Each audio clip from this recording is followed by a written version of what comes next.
Hello बच्चों, आज का टॉपिक स्टार्ट करते हैं। क्लास 12th सॉल्यूशन चैप्टर का depression in freezing point. Depression in freezing freezing point. ठीक है, स्टार्ट है chapter depression in freezing point. अच्छा, डिप्रेशन का मतलब क्या होता है? कम हो जाना, डिप्रेस हो जाना यानी कम हो जाना। अब देखिए, पहले फ्रीजिंग पॉइंट किस तरह से हम एक्सप्लेन करेंगे। तो फ्रीजिंग वह टेम्परेचर है जिस पर किसी सब्सटेंस की लिक्विड और सॉलिड फेज इक्विलिब्रियम में रहती है। फिर से सुनिए, फ्रीजिंग वह टेम्परेचर है, मतलब फ्रीजिंग वह टेम्परेचर है जिस पर किसी सब्सटेंस की लिक्विड और सॉलिड फेज इक्विलिब्रियम में रहती है। बात समझ में? तो क्या हम लिखेंगे? Freezing point of a substance, freezing point of a substance is defined as the temperature temperature temperature at which liquid and the solid state are in equilibrium with each other. देखिए ध्यान से, freezing point of a substance मतलब किसी भी substance का freezing point वह temperature है जिस पर लिक्विड और सॉलिड स्टेट किस पर आ जाए, दोनों ही एक साथ इक्विलिब्रियम पर आ जाए। मतलब फ्रीजिंग वह टेम्परेचर है जिस पर किसी सब्सटेंस का लिक्विड और सॉलिड फेज इक्विलिब्रियम में रहते हैं। बात समझ में? इक्विलिब्रियम में रहते हैं। अब देखिए ध्यान से, फ्रीजिंग पर लिक्विड और सॉलिड फेज का वेपर प्रेशर बराबर रहता है। याद रखिएगा, जब एक नॉन वॉलेटाइल सॉल्यूट सॉल्वेंट में डिज़ोल्व किया जाता है तो सॉल्यूशन का वेपर प्रेशर और फ्रीजिंग हमेशा क्या हो जाता है? घट जाता है। इसका कारण क्या होगा? इसका कारण ध्यान सुनिएगा।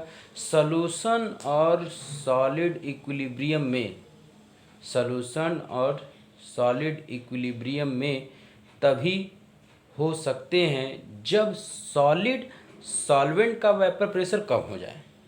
यह तभी संभव है जब सॉल्यूशन का फ्रीजिंग पॉइंट क्या हो जाए? घट जाए। अतः हम कह सकते हैं सॉल्यूशन का फ्रीजिंग पॉइंट प्योर सॉल्वेंट के फ्रीजिंग पॉइंट से हमेशा कम होता है।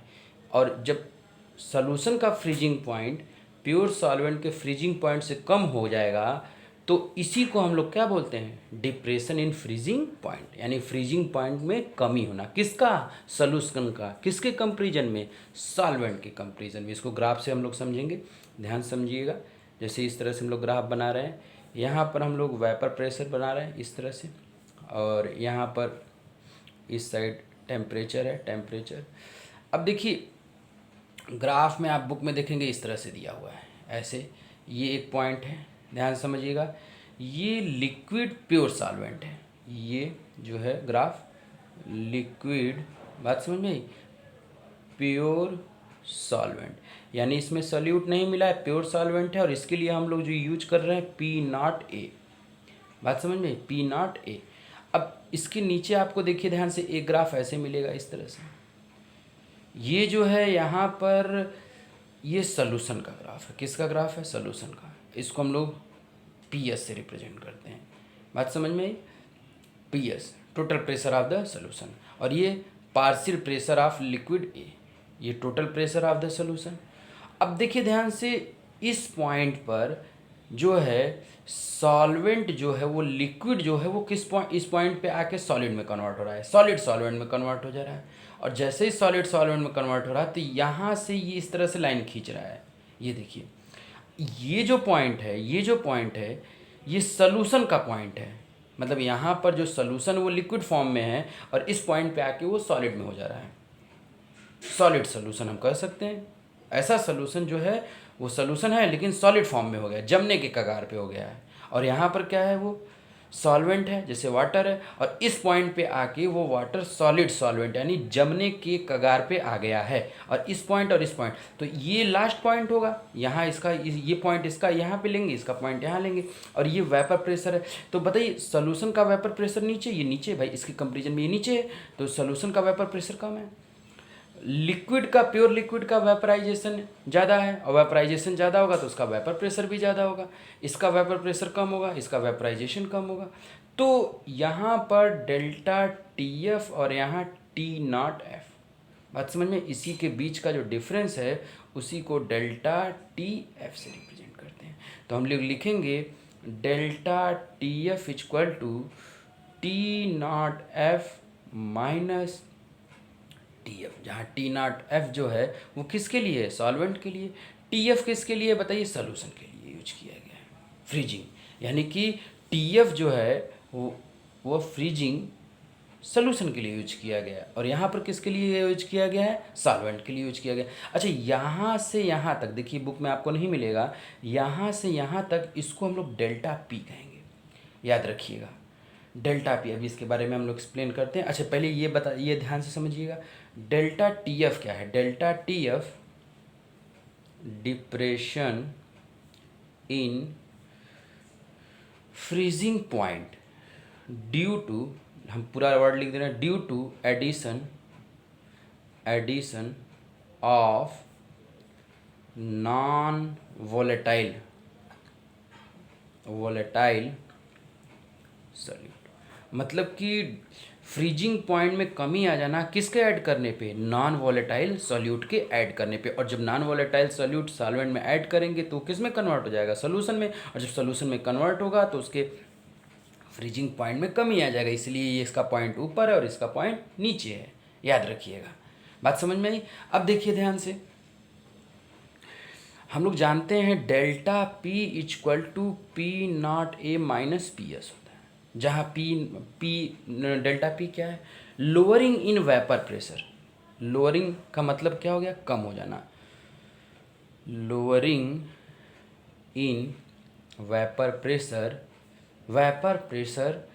Due to non volatile solute, due to non volatile solute. मतलब नॉन वोलेटाइल सॉल्यूट जब हम लोग ऐड कर रहे हैं तो वेपर प्रेशर में जो कमी आ रही है डेल्टा पी, वही क्या कराएगा, लोअरिंग। और ये पी नॉट ए किसका है, सॉल्वेंट का है, पी एस किसका है, सॉल्यूशन, यानी P not A minus P S. और इनको जो नाम देते हैं lowering in vapour pressure due to non volatile solute. अच्छा, हम हमेशा से जानते हैं लोअरिंग इन वेपर प्रेशर जो होता है delta P equal to P not A chi B होता है। ये आप लोग पढ़े हैं, कहाँ पे पढ़े हैं, राउल्ट्स लॉ में पढ़े हैं। अब ग्राफ से देखिए ये पता चलता है कि, अब देखिए ध्यान से, ये जो वैल्यू है यहाँ से यहाँ, ये इसको हम लोग बोलेंगे डेल्टा टी एफ। अब ज़रा सोचिए, अगर हम लोग ये वैल्यू कम करें, ये वैल्यू धीरे धीरे कम करें, अगर यहाँ से यहाँ तक अगर ये कम होगा तो ये भी तो कम होगा, और ये वैल्यू अगर बढ़ेगी आगे जाएगी तो ये वैल्यू भी क्या होगी, यानी delta T F is directly proportional किसके हो जाएगा, डेल्टा पी। फिर से सुनिए, अगर ये वैल्यू कम होगी तो ये वैल्यू भी धीरे धीरे क्या होगी, कम होगी, डायरेक्टली प्रोपोर्शनल। अच्छा, ये वैल्यू अगर बढ़ेगी, डेल्टा पी बढ़ेगा तो डेल्टा टी एफ भी क्या होगा, बढ़ेगा। तो हम ये लिख सकते हैं ना कि delta T F is directly proportional to delta P. अब बताइए, अब delta T F equal to K लगा दे रहे हैं कांस्टेंट डेल्टा पी, है कि नहीं। अब delta T F equal to K P not A chi B, भाई डेल्टा पी इक्वल टू क्या होता है बताइए, P not A chi B, ये हो गया। अब बताइए फिर delta T F equal to K P not A chi B जो है वो मोल फ्रैक्शन है, तो इसके लिए हम N B upon N A plus N B लिख देते हैं, ये लिख दिया जाए। अच्छा, अगर सोल्यूशन वेरी डाइल्यूट हो, वेरी डाइल्यूट, सोल्यूशन कैसा, बहुत ही डाइल्यूट हो, तो एन बी की वैल्यू न के बराबर हो जाएगी एन ए से, है कि नहीं। एन ए जो है वो आपका बहुत ज़्यादा हो जाएगा और एन बी बहुत कम हो जाएगा, तो इस एन बी को हम क्या मान लेंगे, नेगलेक्ट कर देंगे। तो हम लिख सकते हैं N B plus N A लगभग बराबर होगा किसके, एन ए के। तो अब यहाँ N B plus N A की जगह हम लोग क्या लिखेंगे, एन ए। तो हम लोग लिखेंगे क्या, delta T F approx equal to यहाँ K P not A N B upon N A, ये हो जाएगा ऐसे। अच्छा एन बी क्या है, मोल ऑफ सॉल्यूट, ध्यान से समझिएगा। एन बी क्या है बेटा, मोल of solute, mole of solute, ठीक। एन ए बताइए क्या है, mole of solvent, mole of solvent लिख दे रहे हैं, मोल ऑफ सॉल्वेंट, ठीक है। अब फिर उसके बाद बताइए delta T F equal to K P not A. अब N B upon W upon M A लिख सकते हैं भाई, मोल बराबर, मोल इक्वल टू होता है वेट अपॉन मॉलिक्यूलर वेट। अब यहाँ वेट किसका बताइए, चूंकि ये सॉल्वेंट है तो ये वेट किसका हो जाएगा, सॉल्वेंट का, वेट ऑफ सॉल्वेंट, सॉल्वेंट। अच्छा ये क्या होगा, molecular weight of solvent, molecular weight of solvent, molecular weight of solvent. अब बताइए delta T F equal to K P not A, M A को ऊपर कर दे रहे हैं, एम ए, और यहाँ पर हो जाएगा N B, sorry N B upon फिर स्मॉल डब्ल्यू, है कि नहीं। अब ये सब पूरे, अब जब के कांस्टेंट है तो इस पूरे को कांस्टेंट कर दे रहे हैं, अब इन पूरे को क्या कर दे रहे हैं, कांस्टेंट कर दे रहे हैं। और ये एन बी क्या है, अब जरा सोचिए, और डब्ल्यू क्या है, डब्ल्यू है weight of solvent, GST, weight of solvent, है कि नहीं। अच्छा एन बी बताइए क्या है, N B, N B mole of solute, mole of solute. अच्छा बताइए, आप लोग पढ़े हैं ना कि number of mole of solute upon molecular weight of solvent क्या कहलाता है, मोलैलिटी।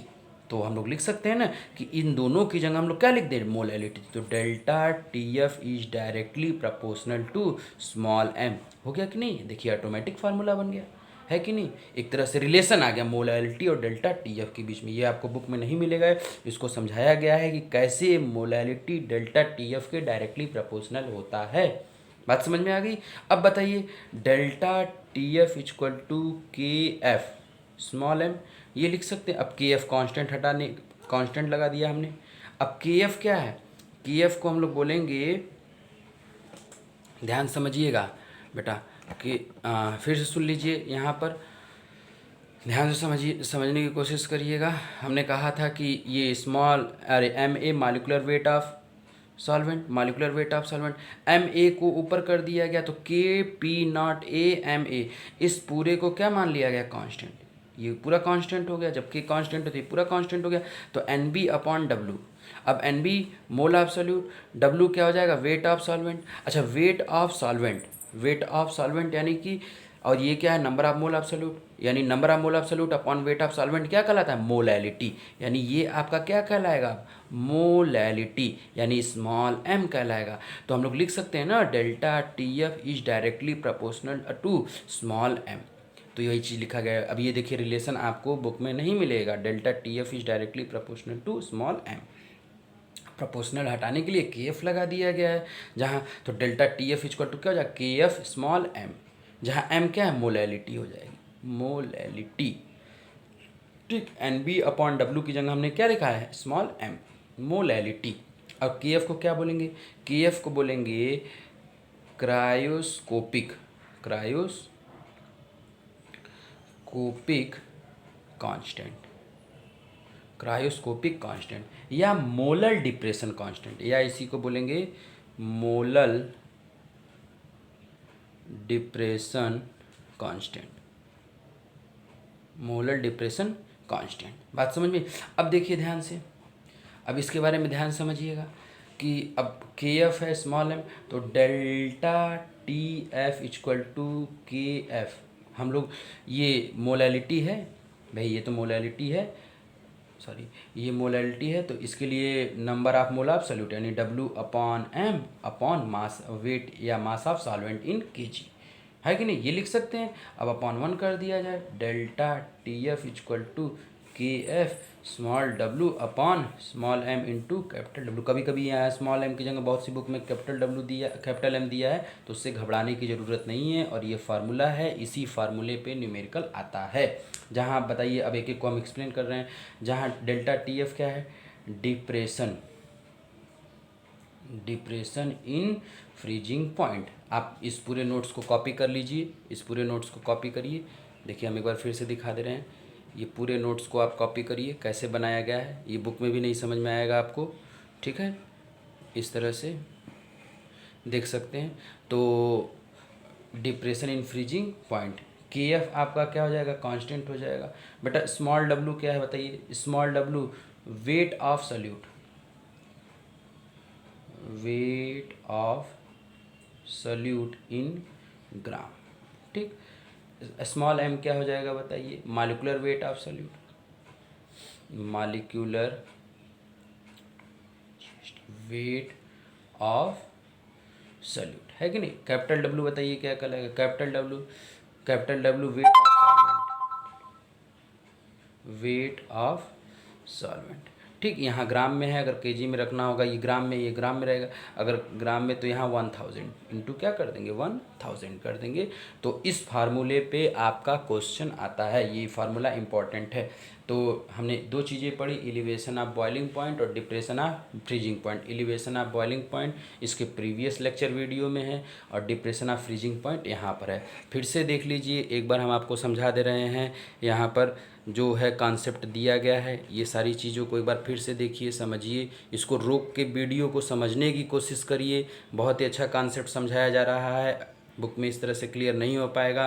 अगर आपको नहीं क्लियर है तो फिर से देखिए, एक दो बार बात समझ में आएगी। ये जो ग्राफ बनाया गया है इस तरह से, यहाँ पर एक सोल्यूशन का लिया गया है, सोल्यूशन का, यहाँ पर प्योर सॉल्वेंट का लिया गया है, पी नॉट ए, इसके लिए पी एस यूज किया गया है। तो डेल्टा पी क्या हो जाएगा, P not A minus P S, lowering in vapour pressure due to non volatile solute. Non volatile solute add करेंगे तभी सोल्यूशन होगा, सोल्यूशन का वेपर प्रेशर कम होगा, सॉल्वेंट का वेपर प्रेशर ज़्यादा होगा, क्योंकि उसका वेपराइजेशन ज़्यादा होगा, इसलिए ये ऊपर है, ये नीचे है। इन दोनों का बीच का डिफरेंस डेल्टा टी एफ है। डेल्टा टी एफ ही depression in freezing point due to non volatile solute. अब फिर उसके बाद यहाँ पर देख सकते हैं, इसको एक्सप्लेन करके समझाया गया है। और यहाँ पर इसका रिलेशन, डेल्टा टी एफ का रिलेशन मोलैलिटी से निकाला गया है।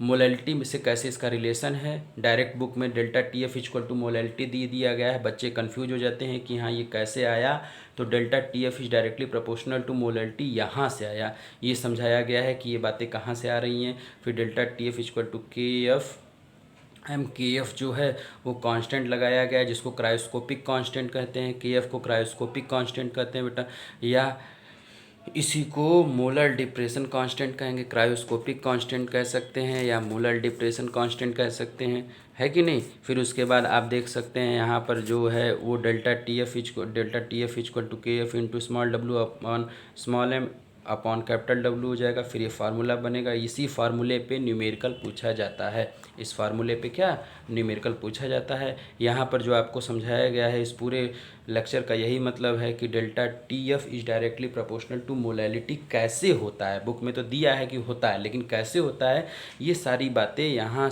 पे एक्सप्लेन करके इस तरह से समझाई गई हैं। देख रहे हैं, ये इसका एक छोटा सा डेरिवेशन टाइप का है कि नहीं। Delta T F is directly proportional to delta P, K लगाया गया, फिर K P not A chi B delta P equal to, फिर उसके बाद काई बी क्या है, मोल फ्रैक्शन है, एन बी एन ए अब प्लस एन बी हो जाएगा upon N A plus N B हो जाएगा। अब एन ए बहुत ज़्यादा हो जाएगा तो N B upon N A कर दिया गया है। फिर एन ए की जगह डब्ल्यू अपॉन एम ए कर दिया गया है। फिर एम ए को इस धर कर दिया गया है, इस पूरे को कांस्टेंट कर दिया गया, तो एन बी अपॉन डब्ल्यू हो गया। एन बी क्या है बताइए, एन बी आपका मोल ऑफ सॉल्यूट है, और एन डब्ल्यू क्या है, वेट ऑफ सॉल्वेंट है। तो W N B mole absolute और वेट ऑफ सॉल्वेंट क्या होता है, मोलैलिटी होता है, वही small m directly proportional delta T F equal to K F small m. अब फिर उसके बाद देखिए यहाँ पर बताया गया है delta T F equal to K F into small W upon small M upon capital W upon 1 कर दिया गया। Delta T F equal to K F, delta T F equal to K F यहाँ into है ना, यहाँ into small W upon small M into capital W. तो इस फार्मूले पे क्वेश्चन हमेशा पूछा जाता है, क्वेश्चन आता है। तो ये दिमाग में रखी रहिएगा। ये डिप्रेशन इन फ्रीजिंग पॉइंट, इसके पहले वाले लेक्चर में एलिवेशन ऑफ बॉइलिंग पॉइंट, तो एलिवेशन ऑफ बॉइलिंग पॉइंट की जगह KF की जगह क्या था वहाँ पर KB यूज किया गया था। यहाँ पर फ्रीजिंग पॉइंट है तो KF यूज किया गया है। ठीक है, धन्यवाद बेटा। नेक्स्ट इसके अलावा अगला क्लास नेक्स्ट वीडियो में आएगा। ठीक, ओके, धन्यवाद।